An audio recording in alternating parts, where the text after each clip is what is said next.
নমস্কার বন্ধুরা, সৌমিস কিচেনে আপনাদের সবাইকে ওয়েলকাম জানাই। আজকে আমি তৈরি করব আম পটলের দোরমা। কাঁচা আম দিয়ে তৈরি পটলের এই দোরমা দুর্দান্ত স্বাদের হয়। রেসিপিটা বাড়িতে অবশ্যই একবার ট্রাই করে দেখুন, আশা করি ভালো লাগবে। তাহলে চলুন দেখে নিই রেসিপিটা আমি কিভাবে তৈরি করছি। আম পটলের দোরমা বানাবার জন্য কি কি উপকরণ লাগছে চলুন দেখে নিই। এখানে মেন যে উপকরণ লাগছে সেটা হলো পটল। এই রকম বড় সাইজের পটল হলে ভালো হয়। এখানে আমি 500 পটল নিয়েছি। এরপর রয়েছে চিংড়ি মাছ। এখানে আমি চিংড়ি মাছ দিয়ে পটলের দোরমাটা তৈরি করব। চিংড়ি মাছগুলো ভালোভাবে খোসা ছাড়িয়ে ধুয়ে নিয়েছি। এরপর লাগছে পেঁয়াজ। এখানে আমি দুটো মাঝারি সাইজের কুচানো পেঁয়াজ নিয়েছি। এরপর লাগছে পেস্ট করে রাখা পেঁয়াজ। এখানে একটা বড় সাইজের পেঁয়াজ নিয়ে পেস্ট করে নিয়েছি। এরপর রয়েছে গ্রেটেড কোকোনাট। এরপর রয়েছে পোস্ত বাটা। এরপর রয়েছে চারমগজ বাটা। আর নিয়েছি গ্রেট করে রাখা আম। আমি যেহেতু আম দিয়ে পটলের দোরমা তৈরি করব, তাই এখানে একটা মাঝারি সাইজের কাঁচা মিঠে আম নিয়ে গ্রেট করে নিয়েছি। আর রয়েছে কাঁচা আম। এখানে আমি একটা কাঁচা আমের অর্ধেকটা নিয়ে পেস্ট করে নিয়েছি। প্রথমে আমি চিংড়ি মাছটা ম্যারিনেট করে নেব। চিংড়ি মাছগুলো একটু বড় সাইজের নিয়েছি, তাই মাছগুলো মাঝখান থেকে কেটে টুকরো করে নিয়েছি আর মাথাটা বাদ দিয়ে দিয়েছি। আপনারা কুচো চিংড়ি দিয়েও করতে পারেন। এখন আমি এর মধ্যে সামান্য পরিমাণে লবণ দিয়ে দিলাম। এরপর সামান্য পরিমাণ হলুদ গুঁড়ো দিয়ে দিলাম। এখন আমি মাছটা ভালোভাবে ম্যারিনেট করে নেব।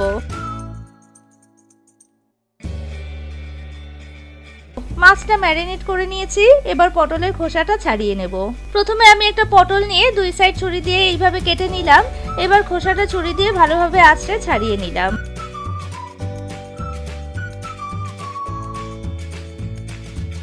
পটলটা ছুলে নিয়েছি। এবার ছুরি দিয়ে মুখটা একটু কেটে নিলাম। এরপর একটা চামচের পেছন দিকটা দিয়ে এইভাবে ঘুরিয়ে ঘুরিয়ে ভেতর থেকে বীজটা বার করে নেব।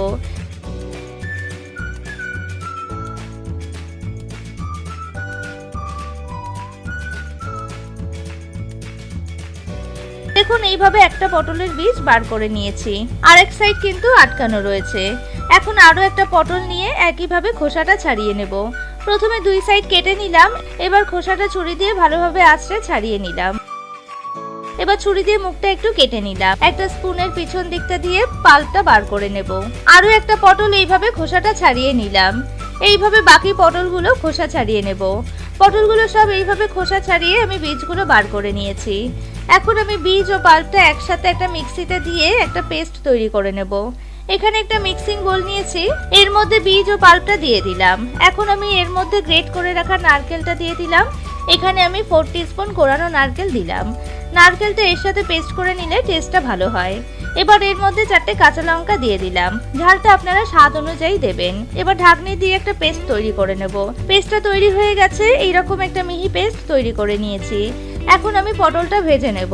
পটলটা খোসা ছাড়িয়ে ভালোভাবে ধুয়ে নিয়েছি। এবার এর মধ্যে সামান্য হলুদ গুঁড়ো দিয়ে দিলাম। এরপর সামান্য লবণ দিয়ে দিলাম। এবার আমি পটলগুলোতে ভালোভাবে নুন ও হলুদ মাখিয়ে নিলাম।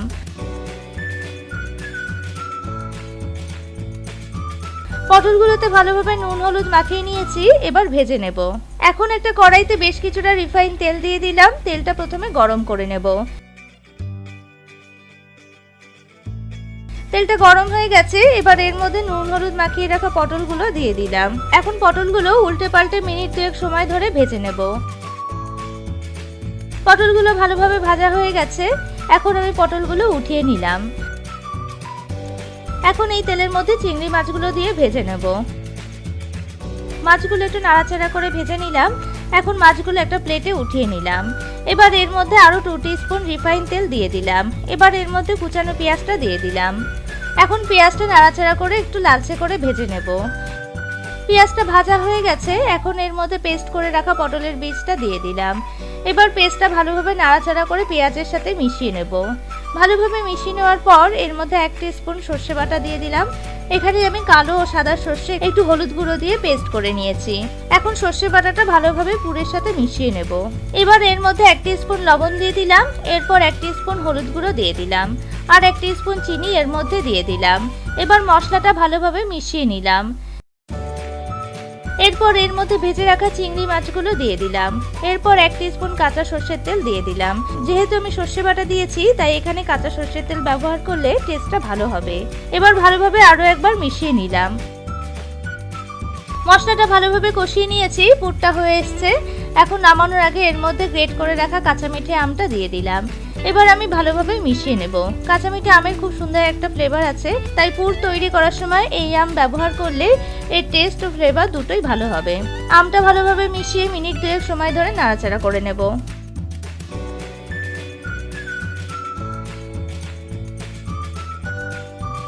পুরটা একদম তৈরি হয়ে গেছে, তেল ছেড়ে এসছে। এখন আমি একটা বোলে ঢেলে পুরটা ঠান্ডা করে নেব। এখন পটলের মধ্যে পুরটা ভরে নেব। এখানে একটা পটল নিয়েছি। প্রথমে আমি চামচ দিয়ে কিছুটা পুর নিয়ে অল্প অল্প করে চামচ দিয়ে চেপে চেপে পটলের মধ্যে ভরে দেব। অল্প অল্প করে পুরটা ভরতে হবে, না হলে বাইরে বেরিয়ে যেতে পারে। এইভাবে চেপে চেপে একটা পটলের মধ্যে পুরটা আমি ভরে নিলাম। এখন আমি আরো একটা পটলে পুর ভরে দেখিয়ে দিচ্ছি। একইভাবে অল্প অল্প করে একটা চামচের মধ্যে নিয়ে চেপে চেপে পটলের মধ্যে ভরে দিলাম। আরো একটা পটলে পুর ভরে নিয়েছি। এইভাবে বাকি পটলগুলোতে পুর ভরে ফিরে আসছি। সব পটলগুলোতে আমি পুরটা ভরে নিয়েছি। এখন গ্রেভিটা তৈরি করে নেব। এখন একটা কড়াইতে 3 টিস্পুন রিফাইন তেল দিয়ে দিলাম। তেলটা প্রথমে গরম করে নিলাম। এবার এর মধ্যে 2টো তেজপাতা দিয়ে দিলাম আর গোটা গরম মশলা ফোড়ন দিয়ে দিলাম। এখন ফোড়নটা 30 সেকেন্ড সময় ধরে নাড়াচাড়া করে নিলাম। এবার এর মধ্যে সামান্য চিনি দিয়ে দিলাম। চিনিটা একটু মেল্ট করে নেব। ফোড়নটা হয়ে গেছে। এবার এর মধ্যে পেস্ট করে রাখা পেঁয়াজটা দিয়ে দিলাম। এখন পেঁয়াজটা একটু নাড়াচাড়া করে হালকা ভেজে নেব। পেঁয়াজটা হালকা ফ্রাই করে নিয়েছি। এবার এর মধ্যে পেস্ট করে রাখা টমেটোটা দিয়ে দিলাম। এখানে একটা মাঝারি সাইজের টমেটো অর্ধেকটা পরিমাণ নিয়ে পেস্ট করে নিয়েছি। এখন টমেটোটা পেঁয়াজের সাথে ভালোভাবে কষিয়ে নেব। টমেটোটা কষানো হয়ে গেছে। এবার এর মধ্যে 1 টিস্পুন রসুন বাটা দিয়ে দিলাম। এরপর 1 টিস্পুন আদা বাটা দিয়ে দিলাম। এবার আদা ও রসুনটা ভালোভাবে কষিয়ে নিলাম। এই সময় গ্যাসের ফ্লেমটা মিডিয়ামে রেখে মশলাটা কষিয়ে নিতে হবে। মশলাটা ভালোভাবে কষিয়ে নিয়েছি। এবার এর মধ্যে পোস্ত বাটা দিয়ে দিলাম। এখানে 2 টিস্পুন পোস্ত বাটা দিয়েছি। এখন পোস্ত বাটাটা মশলার সাথে ভালোভাবে কষিয়ে নেব, না হলে কাঁচা পোস্তর গন্ধ বেরোবে। পোস্তটা কষিয়ে নিয়েছি। এবার এর মধ্যে 1 টিস্পুন লাল লঙ্কার গুঁড়ো দিয়ে দিলাম। এরপর 1/2 টিস্পুন কাশ্মীরি লাল লঙ্কার গুঁড়ো দিয়ে দিলাম। এরপর 1/4 টিস্পুন হলুদ গুঁড়ো দিয়ে দিলাম। খুব বেশি হলুদ গুঁড়ো দেব না, গ্রেভিটা একটু সাদা সাদা হলে দেখতে ভালো লাগবে। এখন বাকি মশলাগুলো আরো একবার নাড়াচাড়া করে নিলাম। এবার এর মধ্যে চার মগজ বাটাটা দিয়ে দিলাম। এখন বাটি ধুয়ে সামান্য জল এর মধ্যে দিয়ে দিলাম। এখানে আমি 1 টিস্পুন চার মগজ বাটা দিয়েছি। এখন মশলাটা ভালোভাবে কষিয়ে নিলাম। সামান্য জল দিয়ে মশলাটা কষিয়ে নিলে মশলাটা পুড়ে যাওয়ার সম্ভাবনা থাকবে না। মশলাটা কষিয়ে নিয়েছি। এবার এর মধ্যে 2 টিস্পুন কাঁচা আম বাটা দিয়ে দিলাম। খুব বেশি দিলে টক হয়ে যেতে পারে, তাই এখানে আমি 2 টিস্পুন দিয়ে দিলাম। আমি যেহেতু আম বাটা দিয়েছি তাই এখানে টক দই ব্যবহার করছি না। এখন আম বাটাটা ভালোভাবে মিশিয়ে নিলাম।